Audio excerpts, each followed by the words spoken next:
안녕하세요. 말씀으로 나를 살리고 세상을 살립니다. 말씀 한 모금의 김승태 전도사입니다.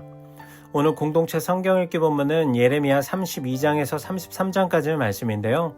그 중에서 오늘은 32장 6절에서 7절과 15절을 봉독하고 함께 말씀의 물가로 나아가도록 하겠습니다. 예레미야가 이르되 여호와의 말씀이 내게 임하였느니라 이르시기를 보라 내 숙부 살룸의 아들 하나멜이 내게 와서 말하기를 너는 아나두세에 있는 내 밭을 사라 이 기업을 물을 권리가 내게 있느니라 하리라 하시더니 만군의 여호와 이스라엘 하나님께서 이와 같이 말씀하시니라 사람이 이 땅에서 집과 밭과 포도원을 다시 사게 되리라 하셨다 하니라. 여러분 혹시 인생에서 전혀 이해가 되지 않는 그런 하나님의 말씀을 경험한 적이 있습니까? 이 길이 정말 맞을까? 이게 정말 하나님이 하신 말씀일까? 이런 의심이 되는 그런 하나님의 말씀을 경험한 적이 있습니까? 눈앞의 상황으로는 도저히 설명이 되지 않는, 이해가 되지 않는 그런 하나님의 말씀을 들을 때 우리는 흔들립니다. 상식적으로 맞지 않고 세상의 법칙에 어긋나는 그런 선택을 해야만 할 때 우리의 마음은 계산기를 두드리듯이 손익을 따지게 됩니다. 예레미야가 오늘 본문에서 받은 하나님의 명령이 바로 그러했습니다. 바벨론의 군대가 예루살렘을 포위하고 있는 상황에서 나라의 멸망이 눈앞에 다가온 상황에서 하나님은 예레미야에게 땅을 사라 이렇게 말씀하십니다. 오늘 우리가 살펴본 예레미야 32장은 예루살렘이 함락되기 직전의 상황을 보여줍니다. 성 안은 굶주림과 두려움으로 가득했고 바벨론의 군대는 이미 성벽 앞에 와 있습니다.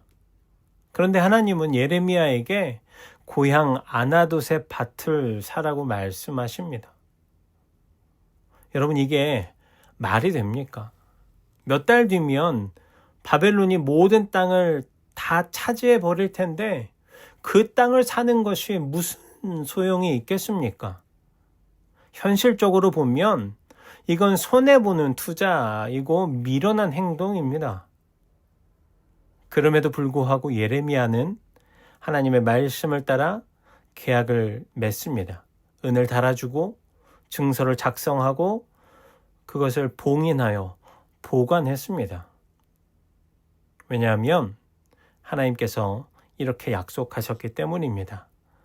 오늘 우리가 함께 읽은 15절입니다. 만군의 여호와 이스라엘의 하나님께서 이와 같이 말씀하시니라 사람이 이 땅에서 집과 밭과 포도원을 다시 사게 되리라. 아멘.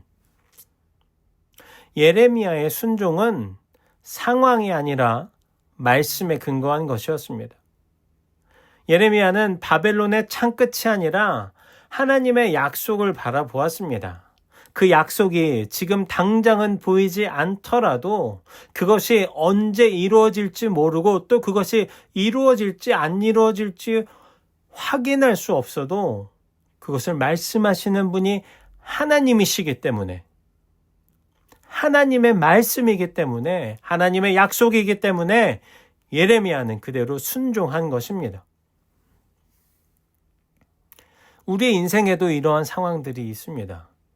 직장에서 신앙의 양심을 지키는 것이 손해처럼 보일 때, 가정과 인간관계에서 성경의 원칙대로 사는 것이 답답하게 느껴질 때, 기도와 헌신이 당장 열매로 돌아오지 않을 때, 그 순간, 바로 그때 우리는 선택해야만 합니다.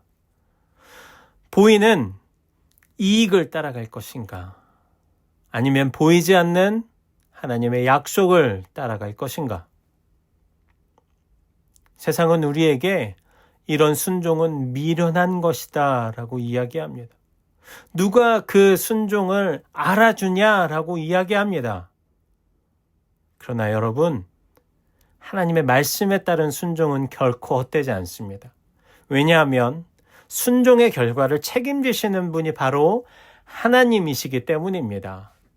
신실하신 하나님, 우리의 아버지 되시는 하나님께서 약속하셨고 그 약속을 반드시 이루시기 때문입니다. 예레미야가 산 땅은 그 당시에는 쓸모없어 보였지만 하나님의 때가 되었을 때에 그 땅은 회복의 증거가 되었습니다. 하나님의 약속은 반드시 성취되고 순종은 역사 속에서 증언이 되었습니다.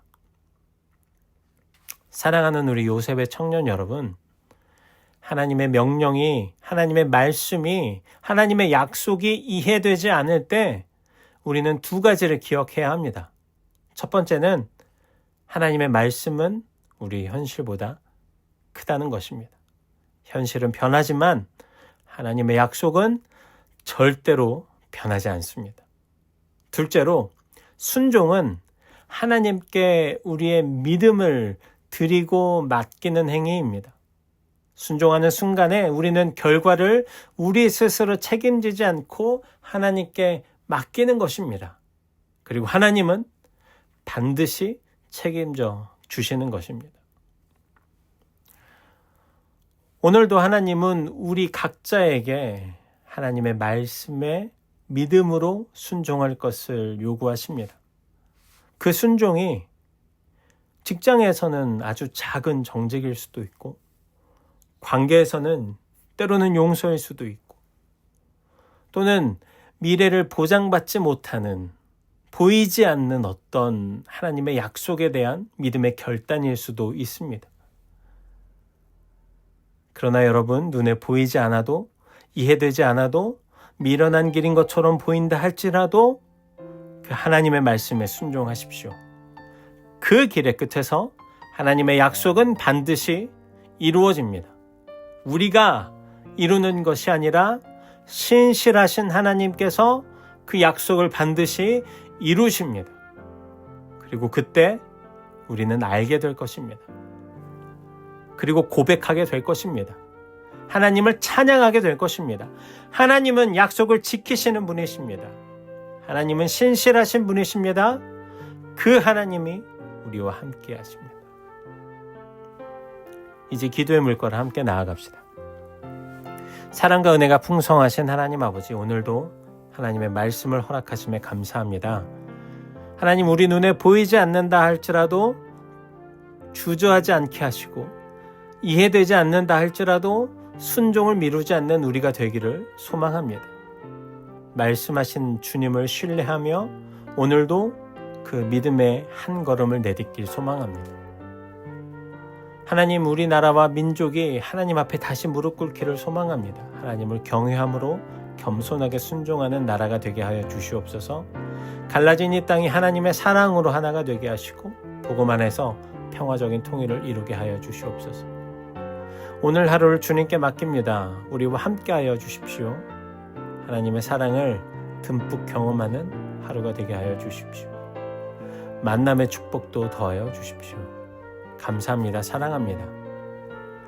약속을 반드시 지키시는 신실하신 예수님의 이름으로 기도합니다.